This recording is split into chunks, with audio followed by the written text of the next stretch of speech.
Hello everyone. मेरा नाम है दुग्गल और आप देख रहे हैं दुग्गल एजुकेशन। और आज के इस लेक्चर में हम डिस्कस करने जा रहे हैं सिंधु घाटी सभ्यता के सबसे महत्वपूर्ण प्रश्न का भाग 3, जो सभी प्रतियोगी परीक्षाओं के लिए बहुत इम्पोर्टेंट है फ्रेंड्स। अगर आपने अभी तक सिंधु घाटी सभ्यता के भाग 1 और भाग 2 नहीं देखे हैं तो इस वीडियो के डिस्क्रिप्शन में हमने आपको उनका लिंक दिया है, आप वहां से जाकर उनको क्लिक करके देख सकते हैं। जो क्वेश्चन हमने आपके लिए सिलेक्ट किए हैं ये सभी बहुत महत्वपूर्ण प्रश्न हैं और इससे बाहर आपसे सिंधु घाटी सभ्यता से कुछ नहीं पूछा जाएगा। अगर आपने अभी तक हमारा चैनल सब्सक्राइब नहीं किया है तो आप इसे सब्सक्राइब कर लीजिए और साथ में दिए गए बेल आइकन को जरूर प्रेस करें ताकि हमारे न्यू वीडियो के नोटिफिकेशन आपको हमेशा प्राप्त होते रहें। तो चलिए वीडियो शुरू करते हैं। आज का आपका फर्स्ट क्वेश्चन है फ्रेंड्स, हड़प्पा कालीन स्थलों की खुदाई में निम्नलिखित में से कौन सा नहीं पाया गया है। आपके ऑप्शन है नालियाँ और कुएं, किला, जलशाय, शिखर वाला मंदिर। तो इस क्वेश्चन का आपका सही जवाब है ऑप्शन डी, यानी शिखर वाला मंदिर हड़प्पा कालीन स्थलों की खुदाई के दौरान नहीं पाया गया है। अब इस क्वेश्चन के साथ आपको कुछ इंपॉर्टेंट इन्फॉर्मेशन जो याद रखनी है। हड़प्पा सभ्यता में किसी भी मंदिर के स्थलों की खुदाई नहीं की गई है। वे माँ और पशुपति महाराज की पूजा किया करते थे। योनि और लिंगम पूजा संस्कृति भी हड़प्पा में ही प्रचलित थी।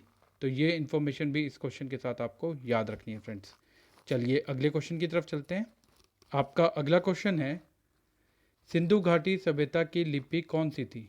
आपके ऑप्शन है तमिल, अज्ञात, खरोष्टी या ब्रह्मी। तो इस क्वेश्चन का आपका सही जवाब है ऑप्शन बी, यानी ये थी अज्ञात फ्रेंड्स। यहाँ पर भी कुछ इंपॉर्टेंट इन्फॉर्मेशन जो आपको याद रखनी है फ्रेंड्स। सिंधु घाटी की खुदाई के दौरान मिली मोहरे सभ्यता में प्रतीकात्मक या चित्रात्मक लिपि की थी, जो अभी तक विघटित नहीं हुआ है कि ये कहाँ से पाई गई थी। तो यही इस क्वेश्चन का सही जवाब आपका इसीलिए अज्ञात है, यानी अननोन है ये। और ये क्वेश्चन काफ़ी इंपॉर्टेंट है आपके आने वाले एग्जाम्स के लिए। चलिए अगले क्वेश्चन की तरफ चलते हैं।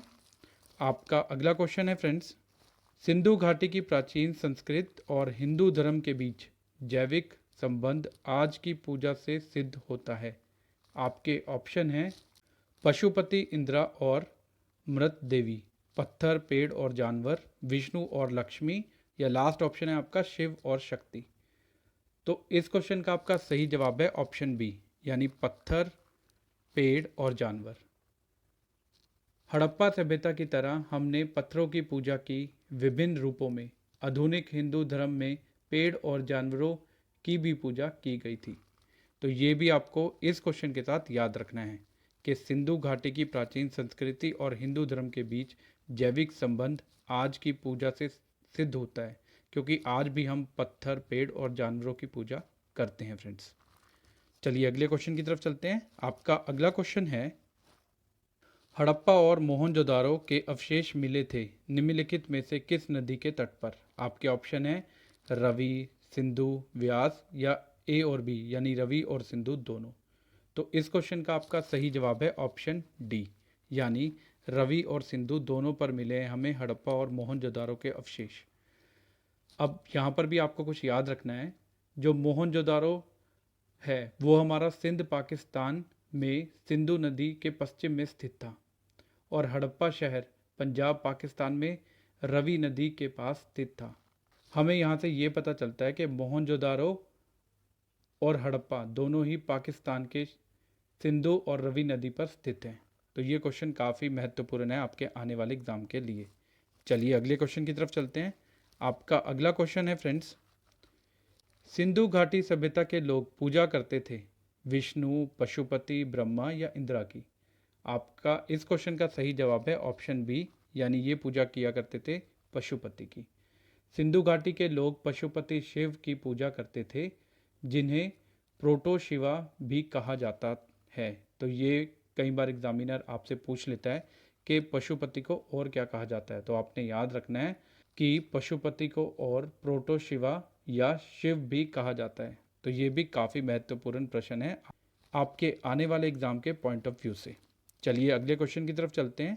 आपका अगला क्वेश्चन है फ्रेंड्स, कृतम ईट डकयार्ड के साथ एकमात्र सिंधु स्थल कौन सा था? आपके ऑप्शन है लोथल, हड़प्पा, कालीबंगन या मोहनजोदारो। तो यहाँ पर इस क्वेश्चन का आपका सही जवाब है ऑप्शन ए यानी लोथल। लोथल सिंधु घाटी सभ्यता का बंदरगाह शहर था। यह गुजरात के सर्गवाला में स्थित था। लोथल में एक विशाल गोदी मिली थी जिसे माना जाता है दुनिया के इतिहास में यह सबसे पहला गोदी था। तो ये इन्फॉर्मेशन भी इस क्वेश्चन के साथ आपको याद रखनी है। चलिए अगले क्वेश्चन की तरफ चलते हैं। आपका अगला क्वेश्चन है फ्रेंड्स, निम्नलिखित में से सबसे पुरानी सभ्यता का नाम क्या है? आपके ऑप्शन है सिंधु घाटी सभ्यता, मेसोपोटामिया की सभ्यता, मिस्र की सभ्यता या चंद्रगुप्त विक्रमादित्य। तो इस क्वेश्चन का आपका सही जवाब है ऑप्शन बी, मेसोपोटामिया की सभ्यता। अब इस क्वेश्चन के साथ आपको कुछ और भी याद रखना है, वो ये है कि सबसे पहले तो आपकी मेसोपोटामिया सभ्यता है जो सबसे पुरानी है। उसके बाद आपकी आती है मिस्र की सभ्यता। उसके बाद आती है फ्रेंड्स आपकी सिंधु घाटी की सभ्यता और लास्ट में आती है आपकी चंद्रगुप्त विक्रमादित्य की। तो कई बार एग्जामिनर आपसे ये भी पूछ लेता है कि पहले नंबर पर कौन सी आई, दूसरे पर कौन सी आई, तीसरे पर या चौथे पर कौन सी आई है। तो अब आप गलती नहीं करेंगे, आपको पता है जो सबसे पुरानी है वो है मेसोपोटामिया की सभ्यता। उसके बाद आई है आपकी मिस्र की सभ्यता, फिर उसके बाद आई है सिंधु घाटी की सभ्यता और लास्ट में आई है चंद्रगुप्त विक्रमादित्य। तो ये काफ़ी महत्वपूर्ण प्रश्न है आपके आने वाले एग्जाम के पॉइंट ऑफ व्यू से। चलिए अगले क्वेश्चन की तरफ चलते हैं। आपका अगला क्वेश्चन है फ्रेंड्स, सिंधु घाटी सभ्यता की खासियत थी। आपके ऑप्शन हैं शहरी सभ्यता, कृषि सभ्यता, मेसोलिथिक सभ्यता या पूरा पर्शियन सभ्यता।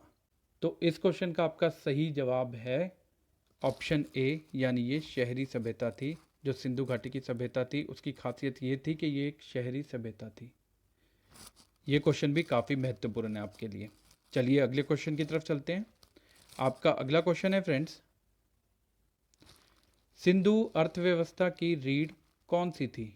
आपके ऑप्शन है कृषि, व्यापार, बढ़ाईगिरी या व्हील मेड। तो इस क्वेश्चन का आपका सही जवाब है ऑप्शन ए यानी कृषि। सिंधु की अर्थव्यवस्था की रीढ़ हड्डी कृषि को माना गया है। तो ये काफ़ी इम्पोर्टेंट क्वेश्चन है आपके लिए जो आपको याद रखना है फ्रेंड्स आपको ये वीडियो कैसा लगा? अगर आपको ये वीडियो अच्छा लगा हो तो वीडियो को लाइक और शेयर करना मत भूलिए। And if you have any doubt and suggestion regarding these question तो please write down in comment section below. और ऐसे ही और वीडियो को देखने के लिए आप हमारे चैनल दुग्गल एजुकेशन को सब्सक्राइब कर सकते हैं और साथ में दिए गए बेल आइकन को ज़रूर प्रेस करें ताकि हमारी कोई भी नोटिफिकेशन आप मिस ना कर पाएँ। Thank you so much for watching this video. Thank you so much friends. We will meet you in next part. Thank you so much.